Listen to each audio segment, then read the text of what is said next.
On disait d'elle qu'elle était inébranlable, un pilier de fer de la foi au cœur de la ceinture biblique de l'Amérique. Mais la dernière année de sa vie, quelque chose se produisit dans la chapelle d'un hôpital catholique que personne dans sa communauté baptiste ne pouvait expliquer. Quelque chose qui allait bouleverser 70 ans de conviction. Springfield, Missouri, n'était pas le genre d'endroit qui faisait les gros titres. Des rangées de modestes maisons se dressaient derrière des clôtures de piquets blancs. Le match de football américain du lycée du vendredi soir attirait la moitié de la ville. Et chaque dimanche matin, les cloches des églises rivalisaient avec le vrombissement des camionnettes tirant dans les parkings en gravier. Parmi les rythmes de cette ville se tenait Margaret Maggie Collins, un nom que chaque banc de la première église baptiste connaissait. C'était elle, avec ses robes du dimanche impeccablement repassées, son sourire bienveillant lors des dîners communautaires, et cette voix capable de réciter les Écritures sans jamais jeter un œil à sa Bible. Le pasteur Daniel Harris, qui dirigeait la congrégation depuis 20 ans, la qualifiait souvent de témoignage vivant d'une vérité inébranlable. Les diacres la connaissaient comme la femme qui n'avait pas manqué un seul service en 6 décennies. Les jeunes mères la voyaient comme un mentor, quelqu'un qui avait élevé ses enfants, n'est-ce pas? 3 enfants adultes qui avaient tous été baptisés dans la même cuve baptismale en bois, à l'arrière du sanctuaire. Son défunt mari, John Collins, avait été un héros local à sa manière, un ancien catholique converti au baptisme après avoir rencontré Maggie. John avait servi comme diacre principal jusqu'au jour où une crise cardiaque soudaine l'avait emporté. Pendant 45 ans, leur mariage fut le genre que les couples âgés admiraient et que les jeunes couples espéraient imiter. Ils étaient le cœur de notre église, se souvient Betty Reynolds, membre de longue date. Si Maggie croyait quelque chose, nous l'écoutions tous. Et Maggie croyait une chose de toute son âme, les catholiques avaient tort. Elle avait été élevée dans cette conviction depuis l'enfance. On lui avait enseigné que les statues et les chapelets étaient des idoles, que prier les saints était contraire aux Écritures, et que la Vierge Marie n'était rien de plus qu'une figure historique qui avait joué son rôle et s'était retirée. C'est une femme morte, disait Maggie à quiconque lui posait la question. Seul Jésus entend vos prières. Sa certitude n'était pas enracinée dans la colère, mais dans son éducation. Son père, contremaître d'usine, menait les hymnes d'une voix rendue rocailleuse par des années de labeur. Sa mère brodait des versets bibliques sur des samplets encadrés qui pendaient à chaque mur de leur cuisine de ferme. Le dîner se terminait toujours par des dévotions familiales, et les samedis soirs étaient consacrés à la préparation des vêtements du dimanche et au cirage des chaussures jusqu'à ce qu'elles brillent. À l'adolescence, Maggie frappait aux portes, des tracts évangéliques à la main, prête à sauver ses voisins catholiques de ce qu'elle considérait comme une tromperie. Elle avait des versets mémorisés comme des munitions, Exode 20, 4-5 contre les images taillées, 1 Timothée 2h5 sur l'unique médiateur. Dans les débats, elle ne perdait jamais, dans son cœur, elle ne doutait jamais. La vie à Springfield renforçait cette certitude. Son cercle social était presque entièrement baptiste. L'église catholique de l'autre côté de la ville, Saint-Joseph, avec ses vitraux et sa pelouse ornée de statues, était un lieu devant lequel elle passait sans regarder. Usine au ralenti, marmonnatait-elle un jour, arrêtée au feu rouge devant elle, son plus jeune fils sur le siège passager. Mais Maggie n'était pas une femme de simples mots. Elle vivait sa foi en actes. Elle organisait des repas pour les malades, dirigeait des études bibliques pour femmes tous les mardis soirs, et dirigeait le programme de sensibilisation de l'église auprès des quartiers hispaniques de la ville, où, ironiquement, la plupart des familles étaient catholiques. Nous prions pour eux, disait-elle au groupe, afin que Dieu leur ouvre les yeux. De l'extérieur, sa vie semblait solide comme un roc. Une maison remplie de photos encadrées de petits-enfants, une Bible usée aux marges pleines de notes, un banc qui semblait vide si elle n'y était pas. Pour ses amis, elle était la preuve que la foi pouvait traverser toutes les tempêtes. Pour ses enfants, elle était le pilier de la famille.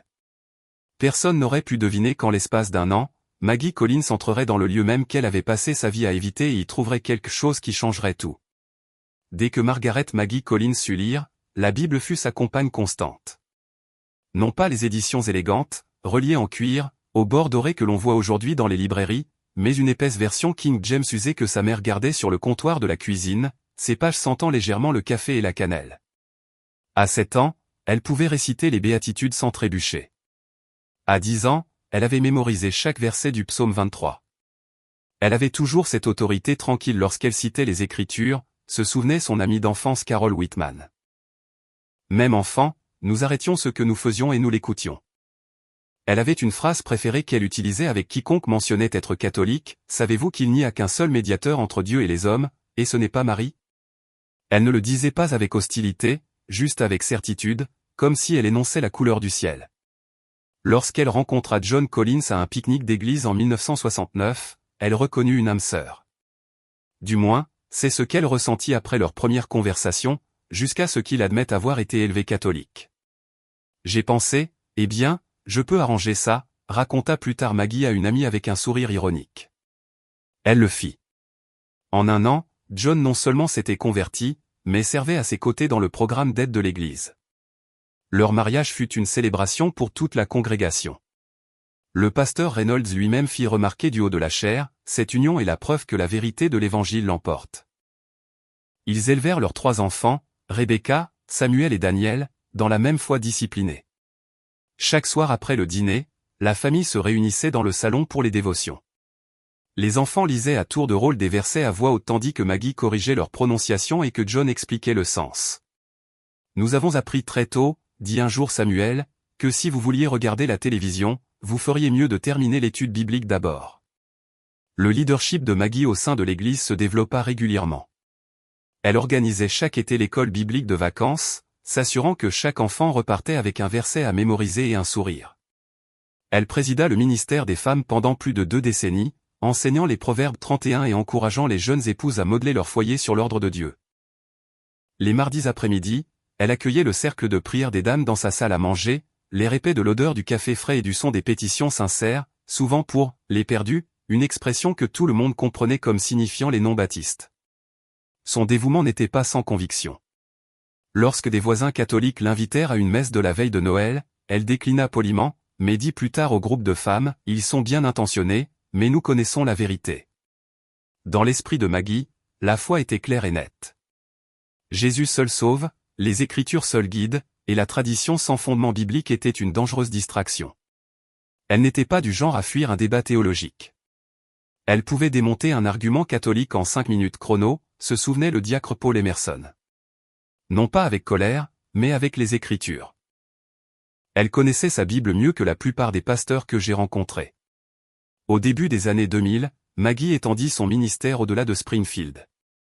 Elle participa à des voyages missionnaires dans les régions rurales du Missouri et de l'Arkansas voisin, visitant de petites villes où les églises étaient rares et le catholicisme conservait encore une assise parmi les familles immigrées. Elle portait sa Bible usée d'une main et un sac de tracts de l'autre, frappant aux portes sous la chaleur de l'été ou le gel de l'hiver. Il s'agissait de sauver des âmes, disait-elle simplement. Même à la maison, ses journées étaient rythmées par la vie de l'église. Les samedis étaient consacrés à la préparation des leçons de l'école du dimanche et au repassage de sa blouse d'enseignement. Les dimanches commençaient avant le lever du soleil, disposant les hymnaires et préparant le café pour la salle de la fraternité. Lorsque le plateau de la quête passait, Maggie donnait fidèlement, convaincue que la dîme était à la fois un devoir et une joie. Pour les étrangers, sa dévotion semblait presque monastique dans sa discipline. Pour ses enfants, c'était la seule façon de vivre la foi qu'ils connaissaient. Pour ses amis de la First Baptist, elle était l'exemple à suivre. Maggie ne se contente pas de croire, disait souvent Betty Reynolds. Elle vit ce qu'elle croit. Mais malgré toute sa force, sa foi avait des angles morts, des endroits qu'elle avait mis à l'abri de toute interrogation. Parmi eux, le principal était tout ce qui était lié de près ou de loin au catholicisme. Les statues, les chapelets, les crucifix, le nom de la Vierge Marie, prononcés en prière, c'étaient des signes avant-coureurs, des balises d'un chemin qui, selon elle, éloignait les gens de Dieu. Personne à Springfield n'aurait pu imaginer que ces mêmes symboles qu'elle avait évités pendant des décennies se retrouveraient un jour au centre du virage le plus inattendu de son parcours spirituel. L'hiver 2002 arriva tôt à Springfield, recouvrant les trottoirs d'une fine couche de glace qui craquait sous les pas. Pour la famille Collins, il apporta quelque chose de bien plus froid. John Collins, encore robuste à 62 ans, s'effondra dans son atelier par un après-midi clair de novembre. Un AVC massif, dit le médecin, instantané, irréversible. La nouvelle se propagea dans l'église baptiste First Baptist comme une onde de choc. Nous pensions tous que John nous survivrait, se souvint le diacre Emerson. Il était solide comme un roc. Le dimanche suivant son décès, Maggie était assise au premier rang, une Bible noire serrée contre sa poitrine, la même Bible qu'ils avaient partagée pour les dévotions familiales. Le pasteur Harris pria sur elle, citant Job, l'Éternel a donné, et l'Éternel a ôté, que le nom de l'Éternel soit béni. Le veuvage changea ses routines du jour au lendemain. Sans la voix de John remplissant la maison, les pièces semblaient vides. Les dévotions du soir qu'elle dirigeait autrefois pour sa famille se terminaient maintenant dans le silence. Ses enfants, adultes et ayant leur propre famille, appelaient souvent, mais la vie les ramenait à leurs propres horaires. Maggie géra le deuil de la seule manière qu'elle connaissait, dit Betty Reynolds. Elle s'investit plus profondément dans le travail de l'Église. En quelques mois, elle avait pris en charge la coordination du ministère d'aide hospitalière de l'Église. 2 fois par semaine, elle transportait un sac de pain fait maison, des bulletins d'église et une pile de Bibles au centre médical régional Merci, rendant visite aux membres de la congrégation se remettant de chirurgie ou de maladie. C'est là, dans les couloirs calmes de l'hôpital, que le chemin de Maggie frôla pour la première fois le monde catholique d'une manière qu'elle ne put entièrement éviter. Merci était un établissement catholique, son hall orné d'un crucifix de bronze et d'une petite alcôve dédiée au Sacré-Cœur. Maggie ne s'y attardait jamais, mais elle le remarquait. Lors de ses visites, elle se retrouvait parfois dans des chambres d'hôpital partagées, un côté abritant un membre de l'église baptiste, l'autre un patient catholique. Elle entendait des fragments de conversation, le clic doux des chapelets dans les mains des membres de la famille en visite, des « Je vous salue Marie » chuchotés avant de dormir, une infirmière faisant le signe de croix avant d'ajuster une perfusion. Elle restait polie mais distante. Elle hochait la tête et souriait, mais on sentait qu'elle était sur la défensive, se souvient Rosa Martinez, aide-soignante et catholique de toujours. Elle ne voulait pas entrer dans cet espace. Ses visites commencèrent à coïncider avec des personnes qui estompaient ses lignes. Il y avait Madame Leary, une vieille femme catholique qui insistait pour que Maggie prenne un pot de confiture faite maison, pour tout le bien que vous faites. Et Franck Ramirez, un pompier à la retraite qui avait survécu à une crise cardiaque et jurait que c'était Notre-Dame de Guadeloupe qui l'avait maintenu en vie. Un nom se démarquait, Evelyn Carter, une veuve tranquille qui habitait 2 rues plus loin de Maggie. Evelyn était née baptiste mais avait épousé un homme catholique des décennies auparavant et n'avait jamais formellement quitté sa paroisse. Elle fréquentait les 2 églises sporadiquement. Lorsque le mari d'Evelyn décéda, Maggie passa lui apporter une casserole. Je me souviens que Maggie jeta un coup d'œil au crucifix dans notre couloir, dit Evelyn plus tard. Elle ne fit aucun commentaire, mais ses yeux s'y attardèrent une seconde de plus que d'habitude. Pour Maggie, ces rencontres n'étaient que des fragments. Rien qui ait ébranlé ses convictions, mais assez pour semer des questions qu'elle n'exprima jamais. De retour à la First Baptist, elle dirigeait des cercles de prière demandant le salut de nos voisins catholiques. À l'hôpital, elle acceptait du café des personnes même pour qui elle priait.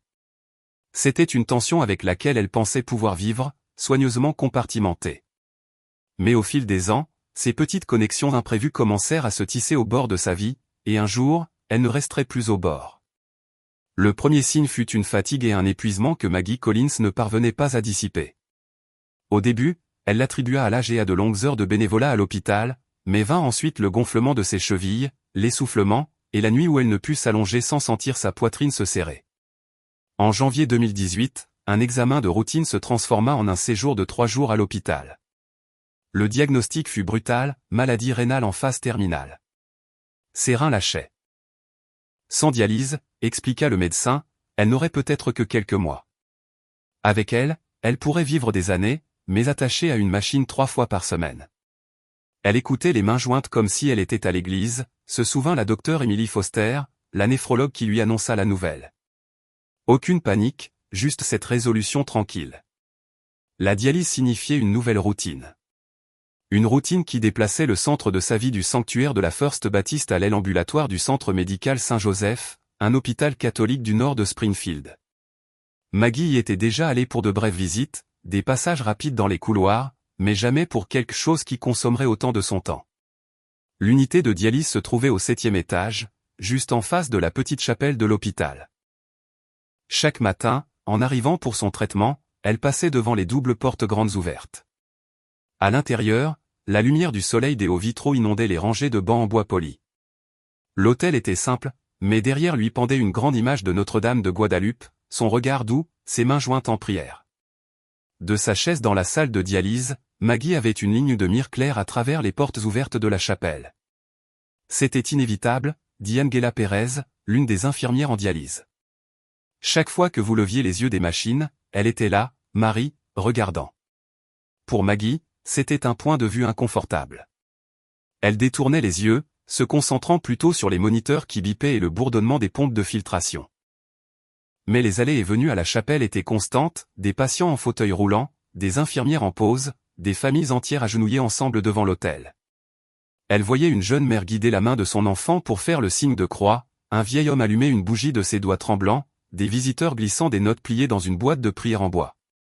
Au début, elle se dit que ce n'était qu'un bruit de fond, faisant partie de la vie hospitalière. Mais vint ensuite Rosa, la même aide-soignante qu'elle avait rencontrée des années auparavant lors de ses rondes de bénévolat. Désormais compagne de traitement, Rosa partageait son créneau horaire de dialyse. À chaque séance, Rosa se penchait avec un sourire et demandait « Tu veux passer par la chapelle après que nous ayons fini ?» La réponse de Maggie était toujours la même, polie, ferme, non. Je priais directement Jésus, disait-elle, reprenant la phrase qu'elle avait répétée pendant des décennies. Mais tout le monde dans l'unité ne prenait pas son refus comme définitif. Un matin, un patient nommé Michael O'Donnell, un professeur de lycée à la retraite, rompit la conversation habituelle avec une question douce, « Savez-vous pourquoi nous demandons à Marie de prier pour nous ?» Quand Maggie secoua la tête, il expliqua, « Ce n'est pas différent de vous demandant à vos amis à l'église de prier. Il se trouve juste qu'elle est plus proche de son fils que quiconque. » Ce n'était pas un débat théologique, plutôt comme un voisin expliquant une coutume familiale. Pourtant, la simplicité de cette explication resta dans son esprit plus longtemps qu'elle ne s'y attendait. Au fil des mois, la dialyse commença à l'épuiser. Les séances de 4 heures drainaient son énergie. Le trajet de l'ascenseur de l'hôpital à sa voiture lui semblait 1 kilomètre. Ses médecins ajustèrent son plan de traitement, mais vers la mi-2019, le pronostic s'était aggravé. Ses reins n'avaient plus aucune fonction, et une transplantation était exclue en raison de son âge et d'autres facteurs de santé. Elle a accueilli la nouvelle avec le même calme qu'elle avait toujours eu, se souvint la docteure Foster. Mais je pouvais voir le poids dans ses yeux. Il ne s'agissait pas seulement de vivre. Il s'agissait de savoir comment elle allait affronter la mort. La chapelle en face du couloir resta une présence silencieuse à travers tout cela. Parfois, Maggie y jetait un coup d'œil en attendant que sa tension artérielle se stabilise après une séance. Elle remarquait des détails qu'elle n'avait pas vus auparavant, le scintillement d'une unique bougie votive, la légère odeur d'encens qui flottait dans le couloir, la façon dont les vitraux projetaient des couleurs chaudes sur le sol de marbre. Elle n'entra pas. Pas encore. Mais dans les heures calmes de traitement, avec le son de son propre cœur dans les tubes, elle commença à se demander pourquoi la vue de ce lieu éveillait en elle quelque chose qu'elle ne parvenait pas à nommer. Ce qu'elle ne savait pas, ce que personne n'aurait pu lui dire, c'est que cette curiosité inavouée et la proximité constante de cette chapelle deviendraient la porte d'entrée du chapitre le plus inattendu de sa foi. C'était un mercredi ordinaire fin octobre 2019, le genre de matin qui s'inscrivait tranquillement dans la routine. Le soleil était juste assez haut pour projeter une lumière dorée à travers les fenêtres du 7e étage du centre médical Saint-Joseph. Maggie Collins était dans son fauteuil de dialyse depuis 1 heure, somnolent dans ce demi-sommeil qui venait lorsque le bourdonnement des machines se mêlait au doux bavardage des infirmières.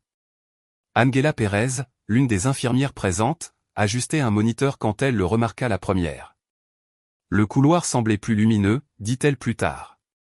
Non pas comme la lumière fluorescente habituelle, mais plus chaud, plus doux, presque vivant.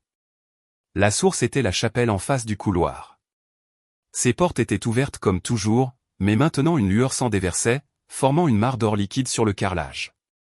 Maggie tourna lentement la tête, plissant les yeux contre la lumière.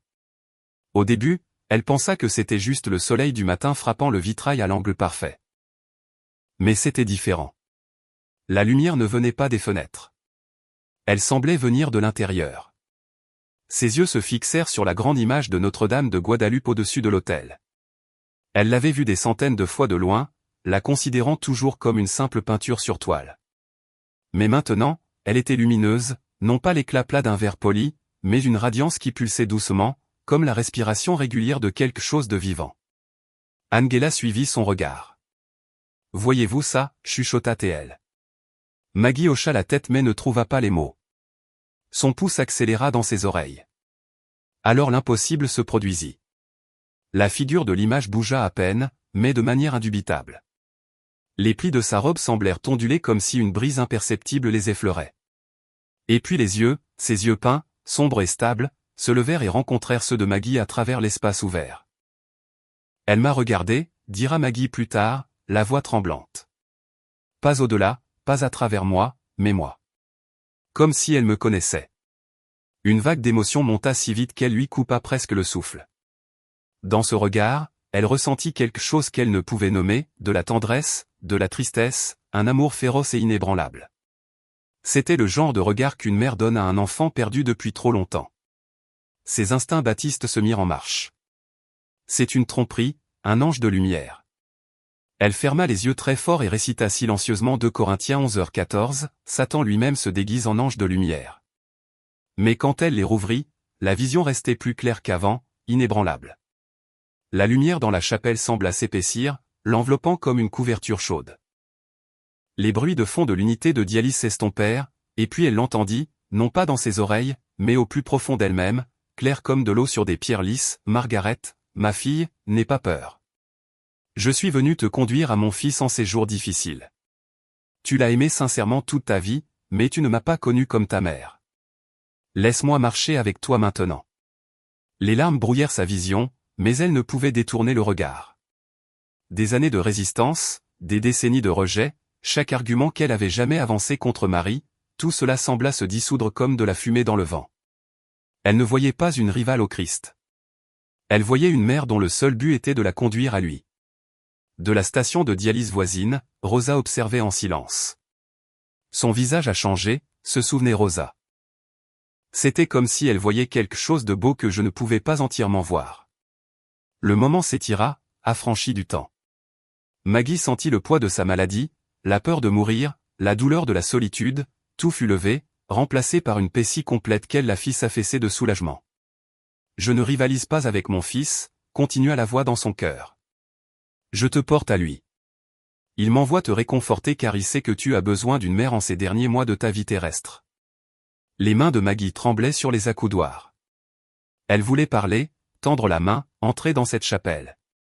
Mais l'enchevêtrement de tubes la retenait en place. Tout ce qu'elle pouvait faire était de rencontrer ce regard et de le laisser inonder les parties les plus profondes de son âme. Et puis, aussi doucement qu'elle avait commencé, la lumière commença à s'estomper. La figure retrouva son immobilité, la chapelle son ombre. Le bourdonnement des machines et les pas dans le couloir revinrent à ses oreilles. Angela vérifia ses constantes vitales, incertaine de demander ce qui venait de se passer. Les yeux de Maggie étaient humides, mais elle souriait légèrement, presque comme quelqu'un se réveillant d'un rêve qu'il ne voulait pas voir finir. Elle n'en parla pas aux autres de l'unité ce jour-là. L'expérience était trop fraîche, trop brute. Mais sur le chemin du retour, fixant la fenêtre du bus, elle savait une chose avec une certitude absolue, quoi qu'elle ait vu, quoi qu'elle ait ressenti pendant ces quelques minutes, c'était réel. Et cela avait changé quelque chose en elle qui ne pourrait jamais revenir en arrière. Pendant le reste de cette semaine, Maggie Collins porta le moment passé dans la chapelle comme un secret qu'elle ne pouvait ni lâcher ni expliquer. Il se rejouait dans son esprit pendant les heures calmes entre les séances de dialyse, la lumière, les yeux, la voix qui ne venait pas par ses oreilles, mais était allée droit à son cœur. Elle voulait l'ignorer, le ranger dans une boîte étiquetée, étrange expérience hospitalière, et le repousser au fond de son esprit. Mais chaque fois qu'elle essayait, le souvenir refusait de s'estomper. Elle était plus silencieuse après ce mercredi, remarqua Rosa. Pas d'une manière triste, plutôt comme si elle écoutait quelque chose que le reste d'entre nous ne pouvait pas entendre. À la maison, Maggie se retrouva à s'attarder devant sa bibliothèque, les doigts effleurant les reliures usées de ses guides d'études et de ses commentaires baptistes. Elle sortit sa Bible, tournant à chaque verset qu'elle pouvait se rappeler sur Marie, des versets qu'elle avait cités dans des débats, des versets qu'elle avait survolés, des versets qu'elle avait autrefois utilisés pour prouver son point de vue. Luc 1h28, je te salue, toi qui es comblé de grâce, le Seigneur est avec toi. Luc 1h42, tu es bénie entre les femmes. Luc 1h48, voici, désormais toutes les générations me diront bienheureuse. Elle les avait lus des dizaines de fois, mais maintenant les mots semblaient porter un poids qu'elle ne s'était jamais permis de ressentir auparavant. Un soir tard, elle décrocha le téléphone et appela Evelyn Carter, la voisine qui chevauchait les deux mondes, baptiste et catholique. Evelyn, commença-t-elle, hésitante. Puis-je te demander quelque chose? Pourquoi les catholiques parlent-ils à Marie? Evelyn fit une pause, puis répondit doucement, nous ne l'adorons pas, Maggie. Nous lui demandons de prier pour nous, comme tu me demanderais à moi ou à n'importe qui dans ton église de prier. Nous croyons qu'elle est proche de son fils, alors elle lui apporte nos prières. Maggie n'argumenta pas, elle écouta simplement. Pour une fois, elle ne ressentit pas le besoin de contre-argumenter avec un verset. Lors de sa prochaine séance de dialyse, Michael O'Donnell l'attendait. Une question, commença-t-il. Vous souvenez-vous de ce que j'ai dit à propos de Marie étant proche de son fils? Elle hocha la tête. Pensez Y de cette façon.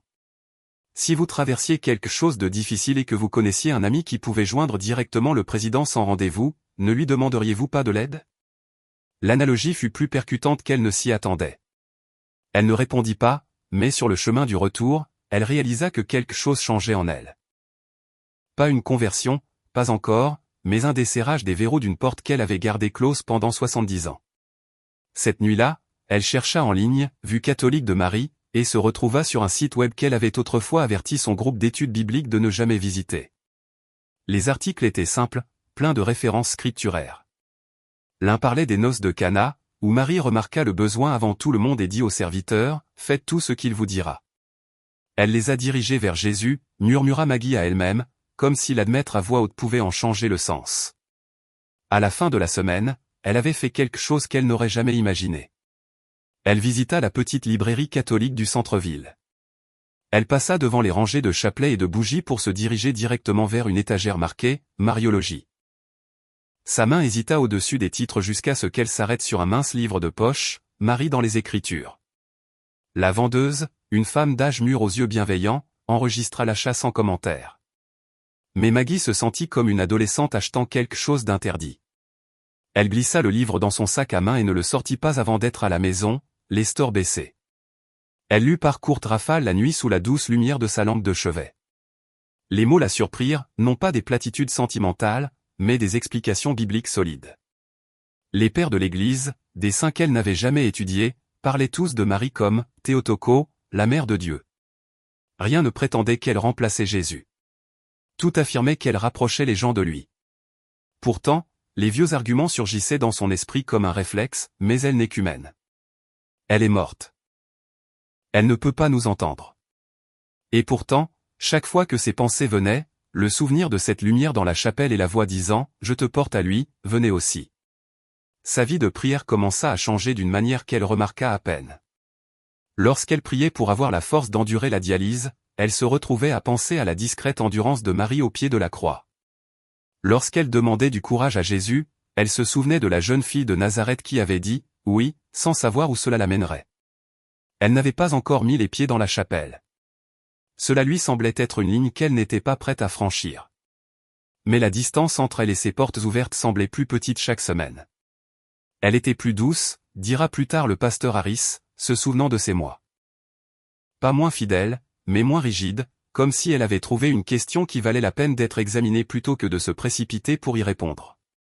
En vérité, Maggie n'était pas plus près de résoudre la tension entre ses convictions de toute une vie et cette attirance grandissante vers quelque chose de nouveau. Mais elle avait cessé de lutter contre le souvenir. Au lieu de cela, elle le retournait, l'étudiait sous tous les angles, cherchant l'endroit où il s'inscrivait dans le puzzle de sa foi. Et bien qu'elle ne le sache pas encore, la recherche la transformait déjà. Non pas en remplaçant ce qu'elle croyait, mais en l'élargissant, en faisant de la place pour une vérité qu'elle avait passé toute sa vie à essayer de ne pas voir. Au moment où les lumières de Noël commençaient à scintiller à Springfield cette année-là, les changements subtils chez Maggie Collins cessèrent d'être subtils. Elle s'asseyait toujours sur son banc habituel à la première église baptiste chaque dimanche, sa Bible soigneusement posée sur ses genoux. Mais elle parlait moins pendant l'étude biblique. Lorsque les discussions tournaient autour des faux enseignements ou de l'idolâtrie, elle ne hochait plus la tête aussi vite. Parfois, elle ne hochait pas du tout. La première à le remarquer fut Betty Reynolds. Je lui ai demandé après le cercle de prière un mardi si tout allait bien, se souvint Betty. Elle a dit oui, mais elle avait ce regard lointain, comme si son esprit était ailleurs. Des rumeurs commencèrent à circuler, d'abord discrètes. Un diacre mentionna l'avoir vu quitter la librairie catholique du centre-ville. Quelqu'un d'autre affirma qu'elle posait des questions dangereuses sur Marie. Dans une église où les lignes théologiques avaient toujours été nettes, la curiosité pour le catholicisme n'était pas une petite chose. C'était une brèche. Le pasteur Harris la convoqua dans son bureau par un froid après-midi de jeudi. La pièce sentait légèrement les vieux hymnaires et le thé à la menthe poivrée. « Maggie, commença-t-il, vous avez été un pilier dans cette église pendant des décennies, mais j'entends des préoccupations. Des gens disent que vous avez exploré la doctrine catholique. » Maggie joignit les mains sur ses genoux. « J'ai lu, admit-elle. J'essaie de comprendre ce qu'il croit réellement, au lieu de ce que j'ai toujours supposé. » Son front se plissa. « Ma sœur, nous savons tous les deux que leurs pratiques sont enracinées dans des traditions humaines, non pas dans les Écritures. Vous avez combattu cela toute votre vie. Pourquoi ouvrir cette porte maintenant ?» Sa voix était calme.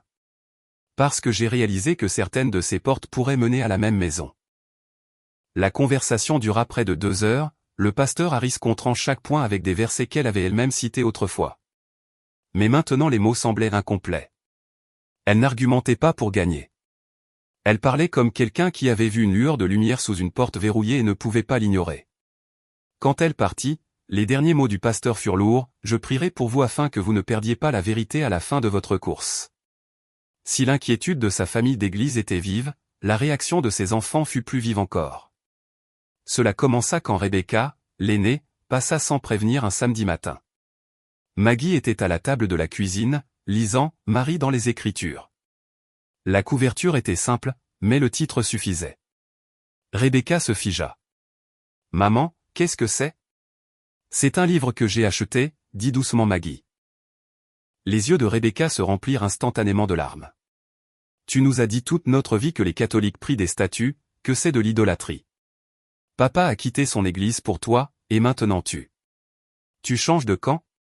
Maggie referma doucement le livre. « Je ne change pas de camp, ma chérie. Je réalise que les camps ne sont peut-être pas ce que je pensais qu'ils étaient. » Samuel, son deuxième enfant, l'apprit 2 semaines plus tard. Son ton était plus sec, ses mots moins indulgents. « Si tu commences à parler comme ça autour de mes enfants, nous aurons un problème. Ils n'ont pas besoin de 2 versions de l'Évangile. » Son plus jeune, Daniel, tenta de rester neutre au début. Mais même lui admit plus tard que cela lui semblait qu'elle trahissait tout ce sur quoi elle avait construit notre famille. Les dîners de famille devinrent tendus.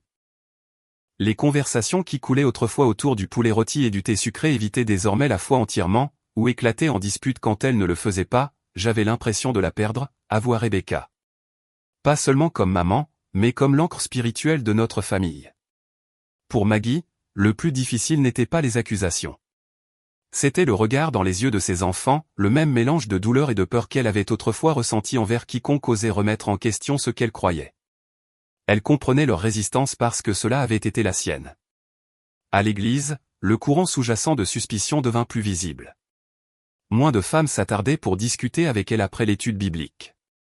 Les invitations à diriger la prière diminuèrent. C'était comme si les gens ne savaient plus si on pouvait lui faire confiance, dit Evelyn Carter, la voisine qui soutenait discrètement son exploration. Pourtant, malgré toute la tension, Maggie ne recula pas, elle ne riposta pas, se souvint Evelyn. Elle continua simplement sur ce chemin, même si cela signifiait le parcourir seule.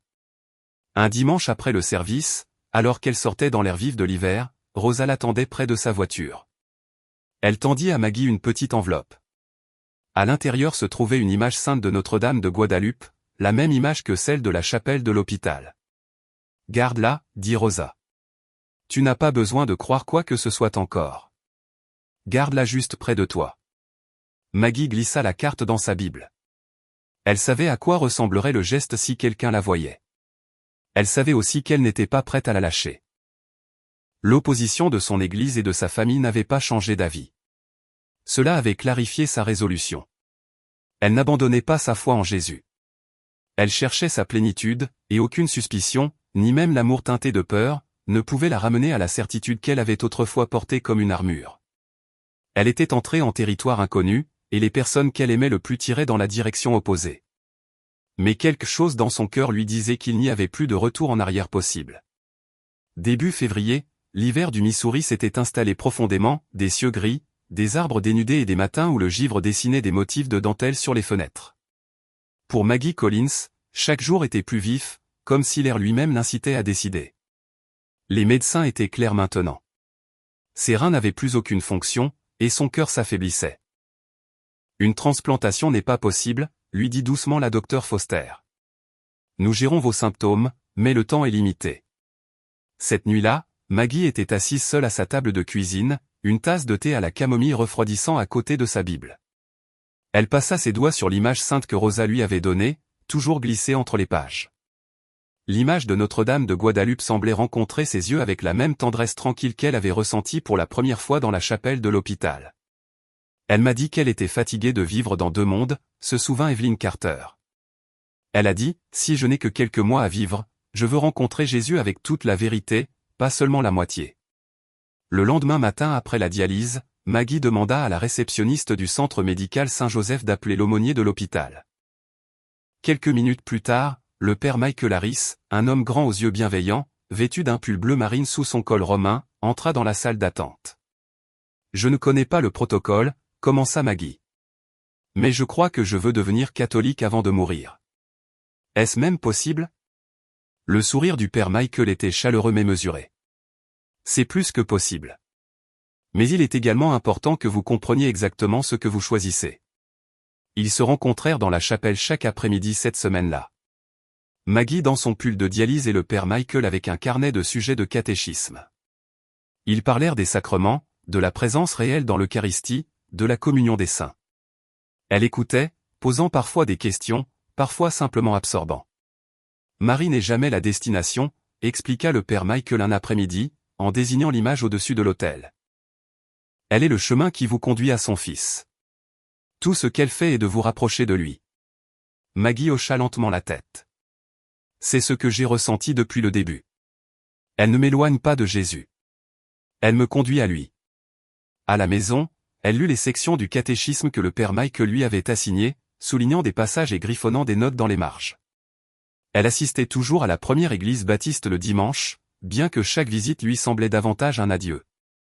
Quand le pasteur Harris lui demanda si elle avait pris des décisions, elle répondit honnêtement, « Je suis toujours en quête. » Les réactions de ses enfants furent telles qu'elle les craignait. Rebecca supplia au téléphone, « Maman, tu ne peux pas faire ça. C'est une trahison. » Samuel ne lui parla pas pendant une semaine. Daniel dit simplement, « Si c'est ce que tu crois, j'espère que tu as évalué le coût. » Elle l'avait fait. Chaque page lue, chaque conversation dans la chapelle, chaque prière murmurée pendant les heures calmes de la nuit l'avait amenée à la même conclusion. Elle ne pouvait pas ignorer ce qu'elle avait vu, ne pouvait pas désapprendre ce qu'elle avait appris. Fin mars, sa santé avait encore décliné. Respirer était plus difficile, la dialyse plus épuisante. Le père Michael suggéra d'organiser les sacrements le plus tôt possible. Nous pouvons faire un baptême conditionnel si nécessaire, et votre confirmation ici dans la chapelle, dit-il. Votre première communion aussi. Maggie accepta. La décision s'installa en elle non pas comme un coup de foudre, mais comme la dernière pièce d'un puzzle se mettant en place. Evelyn la conduisit à l'hôpital cet après-midi-là pour les dernières préparations. Elle était si calme, dit Evelyn, comme une mariée avant son mariage. Quand elle entra dans la chapelle, l'air semblait chaud malgré le froid de la journée. Elle s'assit sur le premier banc, levant les yeux vers l'image qui avait tout déclenché. « Je suis prête », murmura-t-elle. Le père Michael ferma sa Bible.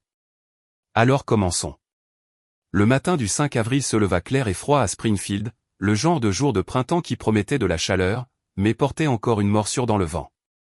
La chapelle du 7e étage du centre médical Saint-Joseph était silencieuse, ses rangées de bancs polis scintillant dans la lumière matinale.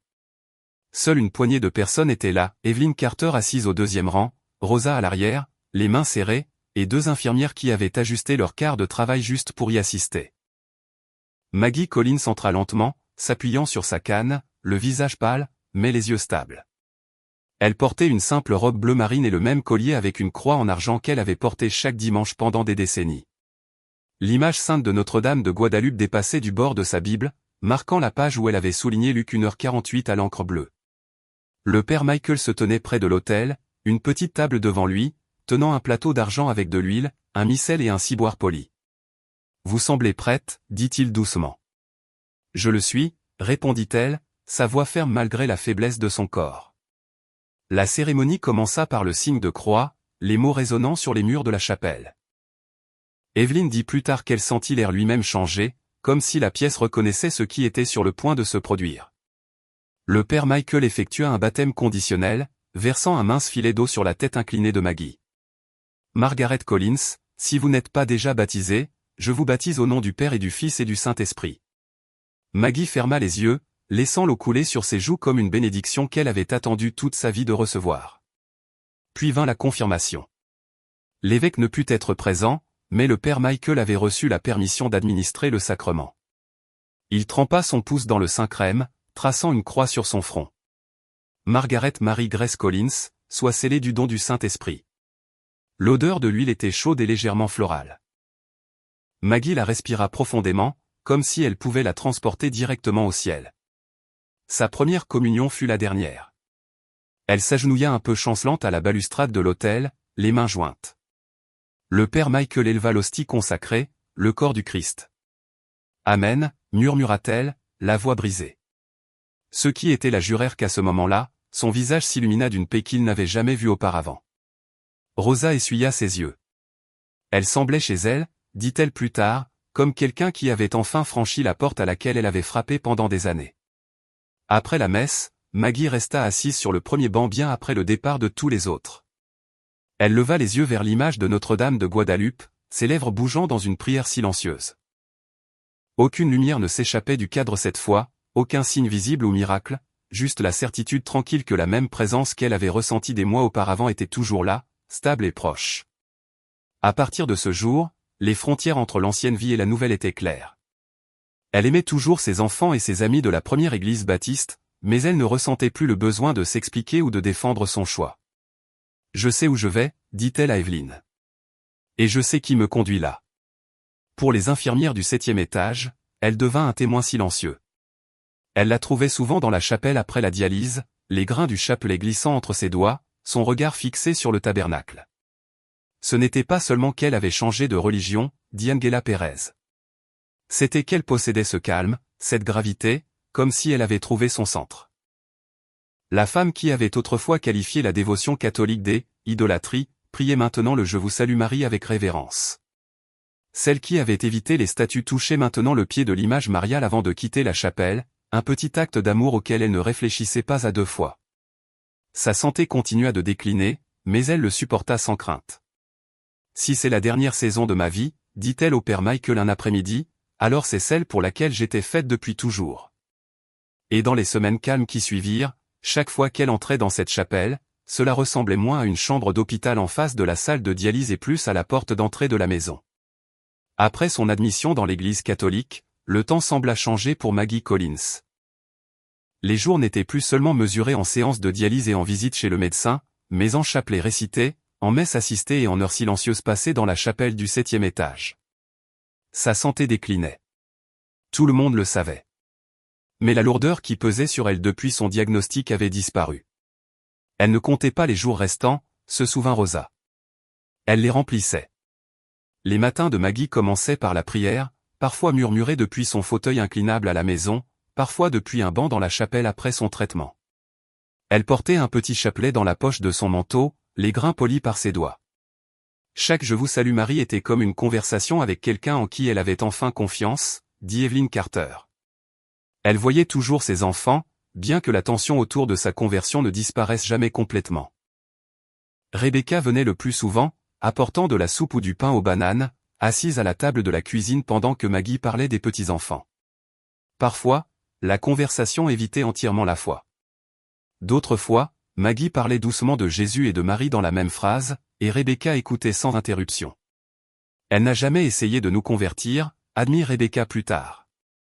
Elle vivait simplement ce qu'elle croyait, et on pouvait voir la paix que cela lui procurait.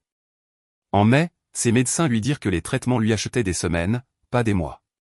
Le père Michael commença à lui rendre visite plus fréquemment, lui apportant la Sainte Communion et recevant ses confessions. Le dernier vendredi de juin, il lui donna l'extrême onction pour la dernière fois. Elle m'a serré la main, se souvint-il, et a dit « Je suis prête quand il m'appellera ». Le récit de son parcours se répandit discrètement dans l'hôpital. Les infirmières qu'il avait autrefois considérées comme « la dame Baptiste en dialyse » parlaient maintenant de sa transformation avec admiration. « Je n'ai jamais vu personne affronter la mort avec une telle sérénité », dit Angela Pérez. Ce n'était pas seulement de la foi, c'était de la joie. Fin juillet, Elle surprit tout le monde en assistant à une messe en semaine dans la chapelle de l'hôpital. Elle était assise au deuxième rang, son tube à oxygène soigneusement placé derrière ses oreilles, et chantait doucement les hymnes. On voyait qu'elle était faible, dit Rosa. Mais son visage ressemblait à de la lumière. La nuit de sa mort fut douce, avec une fine pluie d'été tapant contre les fenêtres de l'hôpital. C'était le 15 août, fête de l'Assomption de Marie. Rosa était de garde le soir quand elle reçut l'appel de la chambre de Maggie. Quand elle arriva, le père Michael était déjà là, priant les litanies de la bienheureuse Vierge Marie. La respiration de Maggie était peu profonde mais paisible. Alors qu'il achevait les derniers mots, « Priez pour nous, Sainte Mère de Dieu », elle ouvrit les yeux une dernière fois. « Marie », murmura-t-elle, « emmène-moi à ton fils. » Et puis, avec un doux soupir, elle s'éteignit. Angela jura qu'elle vit quelque chose à ce moment-là, une faible lueur venant de la direction de la chapelle. Ce n'était pas brillant, juste doux, dit-elle, comme la même lumière dont elle nous avait parlé la première fois qu'elle avait vu Marie. Ses funérailles eurent lieu dans la même chapelle où elle avait été confirmée. Les bancs étaient pleins, des amis catholiques de l'hôpital, Evelyne et sa famille, Rosa et les infirmières. Sur le côté gauche étaient assis ses enfants et plusieurs membres de la première église baptiste, leur visage mêlant chagrin et curiosité discrète. L'homélie du père Michael fut simple, le parcours de Maggie ne concernait pas le fait de laisser quelque chose derrière soi, mais d'être conduit à son accomplissement. Marie a fait ce qu'elle fait toujours. Elle a ramené une autre âme à Jésus. Rebecca ne parla pas pendant le service, mais au bord de la tombe, elle s'agenouilla près du cercueil, sa main posée sur le bois. « Je ne comprends toujours pas tout, dit-elle plus tard. Mais je sais qu'elle a trouvé la paix à la fin. Et peut-être que c'est suffisant pour l'instant. » Dans les mois qui suivirent, l'histoire de Maggie ne s'estompa pas. 3 personnes de l'unité de dialyse commencèrent le processus d'entrée dans l'église après avoir entendu son témoignage. Evelyne garda l'image sainte de la Bible de Maggie et la transmit à une jeune femme du catéchuménat qui avait du mal à expliquer sa propre dévotion à Marie. 7 ans plus tard, à l'anniversaire de sa mort, l'une de ses petites filles, Émilie, fut reçue dans l'église catholique. « Je voulais ce que grand-mère avait, dit-elle au père Michael. Cette paix, cette certitude. » Même le ton de Rebecca changea avec le temps. Elle resta baptiste, mais quand elle parlait de la conversion de sa mère, elle n'utilisait plus de mots comme « trahison ». Au lieu de cela, elle disait « Maman a trouvé la plénitude de sa foi, et si elle avait raison, alors elle est exactement là où elle voulait être. » Pour ceux qui l'ont connue, l'héritage de Maggie n'était pas seulement qu'elle avait changé d'église dans ces derniers mois. C'était qu'elle avait affronté la période la plus difficile de sa vie avec courage, humilité et une volonté de suivre la vérité, peu importe où elle l'amènerait. Et pour le petit cercle de personnes qui avaient observé sa transformation de près, il n'y avait aucun doute sur ce qui avait fait la différence. Marie ne l'a pas éloignée de Jésus, dit doucement Evelyne. Marie l'a conduite à lui, et Maggie n'a jamais lâché sa main. Des années plus tard, ceux qui avaient connu Maggie Collins parlaient encore d'elle avec une sorte d'émerveillement respectueux. Non pas parce qu'elle avait changé de confession à la fin de sa vie, mais à cause de la manière dont elle l'avait fait. Elle n'a pas quitté son église avec fracas, a réfléchi le père Michael. Elle a marché lentement et délibérément vers une vérité à laquelle elle avait résisté toute sa vie jusqu'à ce qu'elle ne puisse plus y résister. Pour Rosa, le souvenir était personnel. Je l'ai vue dans ses pires jours en dialyse, et je l'ai vue après qu'elle a rencontré Marie, dit-elle. Ce n'est pas la médecine qui l'a changée. C'est la paix qui venait de savoir qu'elle ne marchait pas seule vers la fin. Rebecca, sa fille aînée, trouva sa propre façon de s'y réconcilier. Avant, je pensais qu'elle avait abandonné ce qu'elle nous avait appris, admit-elle. Maintenant, je réalise qu'elle nous montrait que la foi signifie suivre la voie de Dieu, même si cela vous mène quelque part d'inattendu. Les infirmières de Saint-Joseph la décrivaient comme une évangéliste silencieuse. Elle n'a jamais fait la leçon, n'a jamais argumenté.